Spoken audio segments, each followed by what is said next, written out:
ఓం నమ శివాయ. భారత మాతా శివశక్తి అవతార్ సత్యగీత మురళి తేదీ 18/12/2025.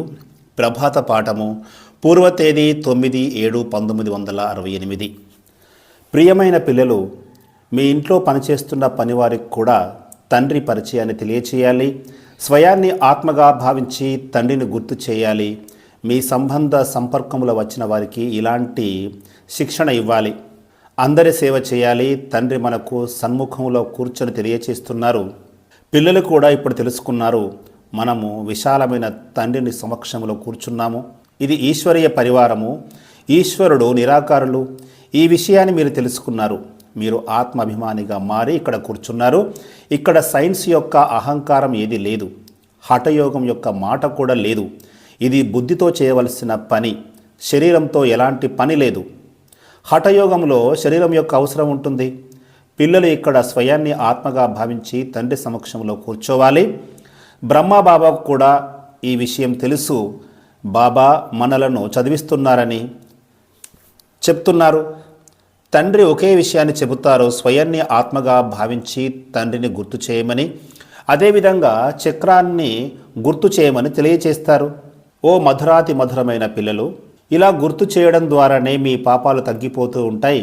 ఇతరుల యొక్క సేవ చేసి వారిని మీ సమానంగా చేయండి. బాబా ప్రతి ఒక్కరిని కూడా చూస్తూ ఉంటారు. మీరు ఎలాంటి సేవ చేస్తున్నారు అని పరిశీలిస్తారు. స్థూల సేవ చేస్తున్నారా, సూక్ష్మ సేవ చేస్తున్నారా, లేదా మూల సేవ చేస్తున్నారా? ప్రతి ఒక్కరిని తండ్రి పరికించి చూస్తారు. వీరు తండ్రి యొక్క పరిచయాన్ని అందరికీ ఇస్తున్నారా అని చూస్తారు. ముఖ్యమైన విషయం ఇదే. పిల్లలందరూ కూడా తండ్రి యొక్క పరిచయాన్ని ఇస్తున్నారా? తండ్రిని స్మృతి చేయమని చెప్పి వారి జన్మజన్మల పాపాన్ని తొలగించేలా చేస్తున్నారా? ఇలాంటి సేవ చేస్తున్నారా? లేదా ఎంతవరకు ఈ సేవను చేస్తున్నారు? సేవాధారి పిల్లలతో స్వయాన్ని పోల్చుకుంటున్నారా? అందరికంటే ఉన్నతమైన సేవ ఎవరు చేస్తున్నారు? నేను కూడా వీరి వలె ఎందుకు సేవ చేయకూడదు? వీరికంటే నేను ఎందుకు స్మృతి యాత్రలో ఎక్కువ సమయం ఉండకూడదు? ఈ పరుగులో నేను కూడా ఎందుకు ముందు ఉండకూడదు అని ప్రతి ఒక్కరూ ఆలోచిస్తున్నారా లేదా అని పరిశీలిస్తారు. ప్రతి ఒక్కరి దగ్గర నుంచి బాబా సమాచారాన్ని తీసుకుంటారు. ఎలాంటి సేవ చేస్తున్నారని అడుగుతారు. ఎవరికైనా తండ్రి యొక్క పరిచయాన్ని ఇచ్చి వారి కళ్యాణం చేస్తున్నారా, లేదా టైం వేస్ట్ అయితే చేయట్లేదు కదా అని బాబా చూస్తారు. ముఖ్యమైన విషయము తండ్రి పరిచయాన్ని ఇవ్వడం. ఎందుకంటే ఈ సమయంలో అందరూ కూడా అనాథలుగా ఉన్నారు. విశాలమైన తండ్రిని ఎవరు కూడా తెలుసుకోలేకపోతున్నారు. తండ్రి ద్వారా వారసత్వం తప్పకుండా లభిస్తుంది. తప్పకుండా ఒకప్పుడు స్వర్గం ఇక్కడే ఉండేది. శాంతిధామం కూడా ఉంది. దానినే ముక్తిగా పిలుస్తారు. పిల్లలైన మీరు ఇప్పుడు ముక్తిధామంలోకి వెళ్తున్నామని గుర్తుండాలి. పిల్లలు ఈ విషయాన్ని తెలుసుకోవాలి. మేము ఇప్పుడు చదువుతున్నామని, ఆ తర్వాత స్వర్గంలోకి వెళ్ళి జీవన్ముక్త స్థితిలో రాజ్యభాగ్యాన్ని తీసుకుంటామని గుర్తుండాలి. ఎవరైతే అనేక సంఖ్యలో ఇతర ధర్మాలకు చెందిన వారు వస్తారో వారు ఇలా చెప్పలేరు. స్వర్గంలో వారెవరు కూడా ఉండరు. ఇదంతా కూడా పిల్లలకు మాత్రమే తెలుసు. మేము మాత్రమే భారతదేశంలో ఉంటాము. 5000 సంవత్సరాల క్రితం కూడా ఉండేవారిమి. తండ్రి ఇదంతా కూడా సన్ముఖంలో కూర్చొని తెలియచేస్తున్నారు. మీ బుద్ధులు ఏమి గుర్తుండాలి? మేము సంగమయుగంలో కూర్చున్నాము. అలాంటప్పుడు మీ యొక్క ఆహార వ్యవహారాలు శుద్ధంగా పవిత్రంగా ఉండాల్సిందే. ఎందుకంటే మేము భవిష్యత్తులో సర్వగుణ సంపన్నంగా, సోలాకల సంపూర్ణంగా, సంపూర్ణ నిర్వికారులుగా అవుతామని మీరు భావిస్తున్నారు. ఇది శరీరధారి దేవతల యొక్క మహిమ, ఆత్మ యొక్క మహిమ కాదు. అక్కడ కేవలము ఆత్మలు మాత్రమే నివసిస్తాయి. ప్రతి ఆత్మకు తమ తమ పాత్ర ఉంటుంది. ఇక్కడికి వచ్చి పాత్రను అభినయించాల్సి ఉంటుంది. మీకు ఇప్పుడు ఏమైనా ఆబ్జెక్ట్ లభించింది. మనము వీరిలాగా కావాలి. తండ్రి ఆదేశం ఏమిటంటే, ఓ పిల్లలు పవిత్రంగా అవ్వండి. పవిత్రంగా ఎలా అవుతారని కూడా అడుగుతారు. ఎందుకంటే మాయ చాలా తుఫాన్లు తీసుకువస్తుంది. బుద్ధి ఎక్కడెక్కడికో వెళ్ళిపోతుంది.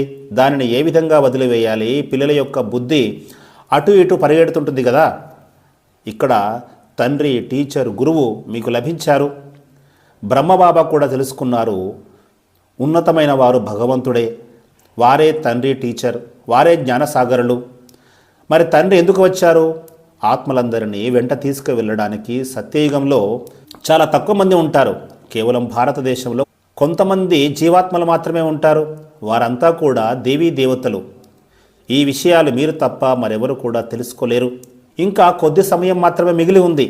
ఇక్కడ మరో 8 సంవత్సరాల తర్వాత మనం మాత్రమే మిగిలిపోతాము. అన్ని ధర్మాల వారు, అన్ని ఖండాలు అంతమైపోతాయి. మనమే విశ్వానికి అధిపతులుగా అవుతాము. తండ్రి ఎందుకు వచ్చారు? ఆది సనాతన దేవీ దేవత ధర్మాన్ని స్థాపన చేయడానికి, పూర్తి విశ్వం మీద రాజ్యాన్ని స్థాపన చేయడానికి.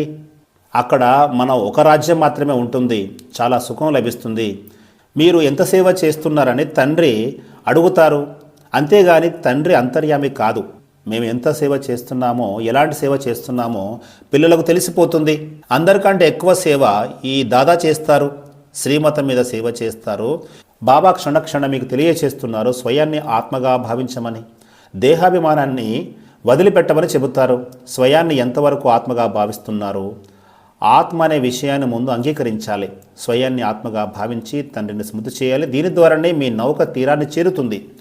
గుర్తు చేస్తూ చేస్తూ ఉన్నట్లయితే పాత ప్రపంచం నుంచి కొత్త ప్రపంచంలోకి వెళ్ళిపోతారు. ఇప్పుడు ఇంకా కొద్ది సమయం మాత్రమే మిగిలి ఉంది. ఆ తర్వాత సుఖధామానికి వెళ్ళిపోతారు.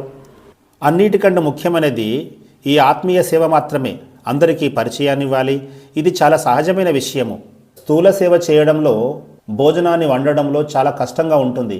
కానీ ఇందులో ఎలాంటి కష్టం లేదు. తండ్రిని గుర్తు చేయాలి, ఆత్మగా భావించాలి. ఆత్మ అవినాశి, శరీరం వినాశి. ఈ ఆత్మనే ఈ పాత్రనంతా పోషిస్తుంది.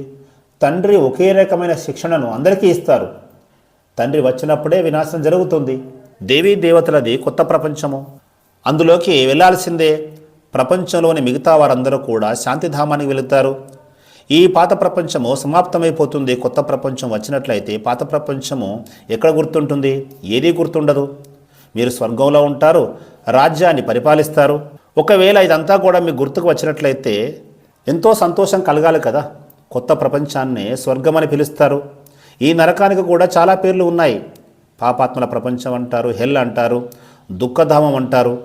పిల్లలు మీరు ఇప్పుడు తెలుసుకున్నారు. విశాలమైన తండ్రి ఒక్కరే. వారికి తిరిగి లభించిన అపురూపమైన పిల్లలము మనమందరము. అలాంటి తండ్రిని ఎంత ప్రేమపూర్వకంగా గుర్తు చేయాలి. తండ్రికి కూడా చాలా ప్రేమనిస్తారు.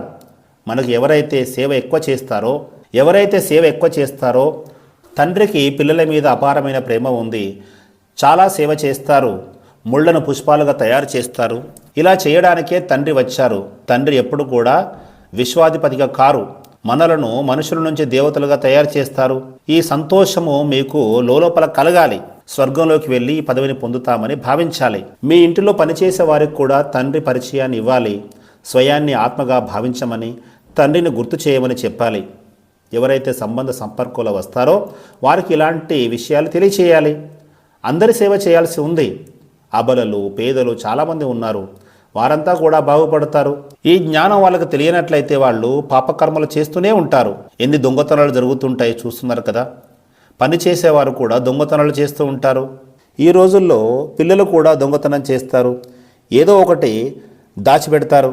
దొంగతనం చేయకుండా పవిత్రంగా ఉంటూ తండ్రి సేవను చేస్తూ విశ్వానికి అధిపతులుగా అవ్వమనేది శివబాబా తెలియచేస్తున్నారు. ఎవరికైనా బాగా ఆకలి వేసినట్లయితే దొంగతనం చేసి తింటారు. లోభం గలవారు కూడా ఏదో ఒక దాన్ని తినేస్తారు. ఇది శివబాబా యొక్క భండారి. ఇందులో ఎవరు కూడా 5 పైసల వస్తువును కూడా దొంగతనం చేయరాదు. ఇక్కడ బ్రహ్మబాబా ట్రస్టీగా ఉన్నారు. విశాలమైన తండ్రి మీ వద్దకు వచ్చారు.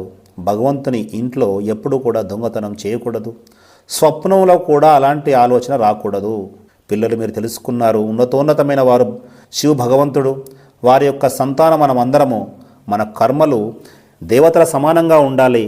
దొంగతనం చేసిన వారి వద్దకు జైలుకు వెళ్ళి మీరు ఈ సందేశాన్ని ఇవ్వవచ్చు. ఇక్కడ దొంగతనం చేయవలసిన పని ఏముంది? కొద్దిమంది మామిడి పండును దొంగతనం చేస్తారు, ఇంకేదో తింటారు. ఏ వస్తువు అయినా కూడా అడగకుండా తినకూడదు. దాని మీద చేయి కూడా పెట్టకూడదు. మన తండ్రి శివ్ బాబా వారన్నీ కూడా వింటారు, చూస్తారు, అడుగుతారు. పిల్లలు మీలో ఏవైనా అవగుణాలు లేవు కదా అని ప్రశ్నిస్తారు. ఏవైనా అవగుణాలు ఉన్నట్లయితే దానం చేయమని చెబుతారు. దానాన్ని చేసిన తర్వాత మళ్ళీ తీసుకోకూడదు. తీసుకున్నట్లయితే మళ్ళీ శిక్షలు అనుభవిస్తారు. అదేవిధంగా దొంగతనం ఒక అలవాటుగా మారిపోతుంది. ఎవరైనా ఒకసారి సైకిల్ దొంగతనం చేశారనుకోండి, ఆ తర్వాత దొరికిపోతారు. లేదా ఏదైనా దుకాణానికి వెళ్ళి ఓ బిస్కెట్ డబ్బాను దొంగతనం చేశారనుకోండి, ఇంకేదైనా దొంగతనం చేశారనుకోండి, ఆ దుకాణందారులు కూడా చాలా జాగ్రత్తగానే ఉంటారు. ఇది కూడా పెద్ద గవర్నమెంట్, ఇది పాండవుల గవర్నమెంట్. పాండవులు తమ రాజ్యాన్ని స్థాపన చేసుకుంటున్నారు. తండ్రి చెబుతున్నారు, నేను రాజ్య పరిపాలన చేయను, పాండవులైన మీరు మాత్రమే రాజ్య పరిపాలన చేస్తారు. బాహ్య ప్రపంచంలో శ్రీకృష్ణుడిని పాండవ పతిగా చెప్పారు. ఇప్పుడు పాండవ పతి ఎవరు, ఆ తండ్రి ఎవరో మీరు తెలుసుకున్నారు. వారు స్వయంగా మీ సమ్ముఖంలో కూర్చున్నారు. మేము బాబా యొక్క సేవను ఏ విధంగా చేస్తున్నామని ఆత్మ పరిశీలన చేసుకోవాలి. బాబా మనకు విశ్వం యొక్క అధిపతి పదవిని ఇస్తున్నారు. వారు ఎంతటి నిష్కామ సేవ చేస్తున్నారు. తండ్రిలాగా నిష్కామ సేవ చేసేవారు ఎవరు కూడా లేరు. ఇది ఎంతో ఉన్నతోన్నతమైన సేవ. ఇది అందరికి కూడా శాంతి సుఖము కావాలని కోరుకుంటారు. అదంతా కూడా కేవలము మాట మాత్రంగా చెబుతారు. విశ్వంలో శాంతి రావాలని, శాంతి ప్రైజ్ కోసము వార్తాపత్రికల్లో ప్రకటన చేస్తారు. పిల్లలైన మీరు తెలుసుకున్నారు, మీకు అతి గొప్ప ప్రైజ్ లభించనుంది. ఎవరైతే ఉన్నతమైన సేవ చేస్తారో, తండ్రి పరిచయాన్ని ఇస్తారో వారికే ప్రైజ్ లభిస్తుంది. ఈ సేవను మరెవరు కూడా చేయలేరు. బ్రహ్మబాబాను చూడండి, వీరు లౌకిక పరివారానికి చెందినవారు. వీరి ద్వారా పరంపిత పరమాత్మ ఏం చేయించారు? వారిలో ప్రవేశించి అన్నీ చేపిస్తున్నారు. ఇలా చేయండి, అలా చేయండి చెబుతారు. బాబా ఎలా చెబుతున్నారు? బ్రహ్మబాబాలో ప్రవేశించి తెలియజేస్తున్నారు. కూర్చున్న చోటే ఎక్కడెక్కడికో వెళ్ళిపోయేవారు. దేనిని వదిలిపెట్టమంటే దానిని వదిలివేసేవారు. ఇది చీచీ ప్రపంచము, వైకుంఠానికి వెళ్ళమని చెబితే వైకుంఠాన్ని దర్శించేవారు. ఇప్పుడు స్వర్గానికి అధిపతులుగా అవ్వాలి అనగానే వైరాగ్యం వచ్చేసింది. అందరూ ఏమనుకున్నారు? ఇంత గొప్ప వ్యాపారాన్ని వదులుకొని ఏం చేస్తున్నారు వీరు అని అనుకున్నారు. కానీ భవిష్యత్తులో వీరేమవుతారో వాళ్ళకేం తెలుసు. దేనినైనా వదిలిపెట్టడం చాలా సులభమైన పనే. కేవలం త్యాగం చేయాలి. పరంపిత పరమాత్మ స్వయంగా సన్ముఖంలో ఉండి త్యాగం ఎలా చేయాలో చెప్తున్నారు. అందరూ కూడా త్యాగం చేయవలసిందే. పిల్లలు కూడా త్యాగం చేయాలి. ఇప్పుడు ఆత్మీయ సేవ చేయాలి. అందరూ కూడా పవిత్రంగా అవ్వాలి. అందరూ ఏమని చెబుతారు? జ్ఞానామృతం తాగడానికి వెళ్తున్నామని చెబుతారు. కానీ పేరు మాత్రం మాతల పేరు తీసుకుంటారు. జ్ఞానామృతాన్ని తాగడానికి ఓం రాధే వద్దకు వెళ్తున్నామని అంటారు. ఈ యుక్తిని ఎవరు చెప్పారు? శివబాబా బ్రహ్మబాబాలో ప్రవేశించి ఇలాంటి యుక్తులను తెలియజేస్తున్నారు. ఎవరైతే ఇక్కడికి వస్తారో, జ్ఞానామృతాన్ని తాగుతారో విషాన్ని వదిలిపెట్టాలి. విషాన్ని వదిలి జ్ఞానామృతాన్ని తాగిన తర్వాత పావనంగా దేవతలుగా అవ్వాలి. పావనంగా అయిన వారు విషాన్ని తాగలేరు. మొదట్లో ఈ విషయము చాలా ప్రచారం జరిగింది. ఎవరైనా మీ దగ్గరికి వచ్చినట్లయితే పావనంగా అవ్వమని చెప్పాలి. విషాన్ని వదిలి అమృతాన్ని తాగమని చెప్పాలి. పావనులే వైకుంఠానికి అధిపతులుగా అవుతారు. ఒకరినే గుర్తు చేయాలి, జ్ఞానామృతాన్ని తాగాలి, విషాన్ని తాగకూడదు. అలాంటప్పుడు ఈ విషయం మీద గొడవలు కూడా జరుగుతాయి. మొదట్లో ఎన్ని గొడవలు జరిగేటివి. అబలలను కొట్టేవారు. ఇదంతా కూడా నడుస్తూనే ఉంటుంది. ఎందుకంటే కామము మహాశత్రువు. కామంతో క్రోధంతో అనే మాట కూడా ఉంది కదా. కామం కోరికలు పూర్తి కానట్లయితే కొడతారు. మీరు ఎంతగా వృద్ధి చెందుతూ ఉంటారో, పవిత్రంగా అవుతూ ఉంటారో అంతగా ఈ జ్ఞానం మంచిదని అందరూ కూడా తెలుసుకుంటారు. తండ్రిని అందుకే పిలుస్తూ వచ్చారు. ఓ పతిత పావన విచ్చేయండి అని పిలిచారు. మొదట్లో మీ వ్యక్తిత్వం ఏ విధంగా ఉండేది? ఇప్పుడు ఏ విధంగా అవుతున్నారు? ఇంతకుముందు మీరు దేవతల వద్దకు వెళ్ళి మేము పాపులమని చెప్పుకునేవారు. ఇప్పుడు అలా చెప్పరు కదా. ఎందుకంటే మేమే దేవతలుగా అవుతున్నామని మీరు తెలుసుకున్నారు. స్వయాన్ని పరిశీలించుకోండి. మేము ఎంతవరకు సేవ చేస్తున్నాము అని. ఇక్కడ భండార కూడా ఉంది. దీని ద్వారా ఎంతో సేవ జరుగుతుంది, ఎంతో పుణ్యం జమ అవుతుంది. చాలామంది ఆశీర్వాదాలు లభిస్తాయి. కొద్దిమంది లిఖితపూర్వకంగా తెలియజేస్తారు, ఈ భండార చాలా అద్భుతాన్ని సృష్టిస్తోందని. ఇది స్థూలమైన సేవ. సూక్ష్మమైన సేవ కూడా చేయవచ్చు. తండ్రి స్మృతిలో ఉంటూ భోజనాన్ని తయారు చేయాలి. శివబాబా తప్ప మరెవరు కూడా గుర్తుకు రాకూడదు. వారే మనకు సహాయం చేస్తారని భావించాలి. ప్రభు యొక్క శరణాన్ని నేను పొందాను అనే మహిమ కూడా ఉంది కదా. సత్యయుగంలో ఇలా ఎవరు కూడా చెప్పరు. మీరు తండ్రి యొక్క శరణాగతికి వచ్చారు. తండ్రి తెలియచేస్తున్నారు, అర్ధకల్పం మీరు రావణుని నుంచి పీడితులుగా అయ్యారు. ఇప్పుడు బాబా మిమ్మల్ని విడుదల చేస్తున్నారు. తండ్రి యొక్క శరణాగతిలోకి వస్తున్నారు. బాబా ఈ 5 భూతాలు చాలా ఇబ్బంది పెడుతున్నాయి అని మీరు చెబుతారు. కొద్ది మందిలో భూతాలు ప్రవేశిస్తాయి. అశుద్ధమైన ఆత్మ ప్రవేశిస్తుంది. అదేవిధంగా మీలో కూడా ఈ 5 భూతాలు ప్రవేశించాయి. కామము, క్రోధము ఇలాంటి భూతాల్ని మిమ్మల్ని వేధిస్తూ వచ్చాయి.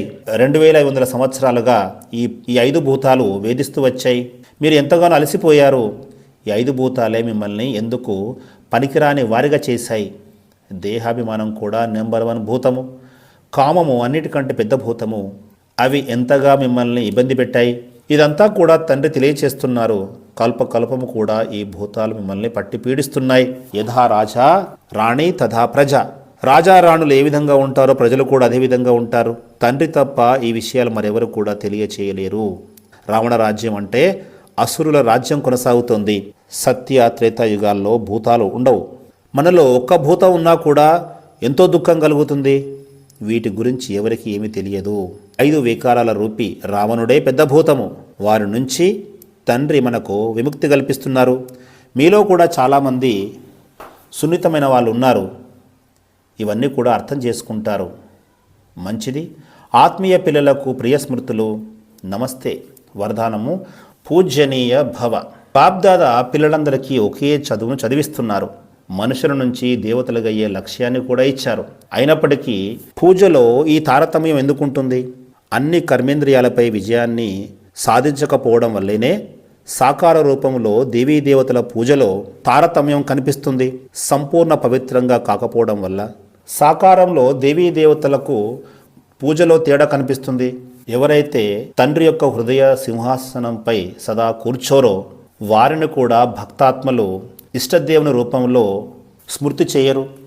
తండ్రిని నిరంతరం స్మృతి చేయనట్లయితే దేవాలయాల్లో సదాకాలము పూజ జరగదు. ఓం నమః శివాయ.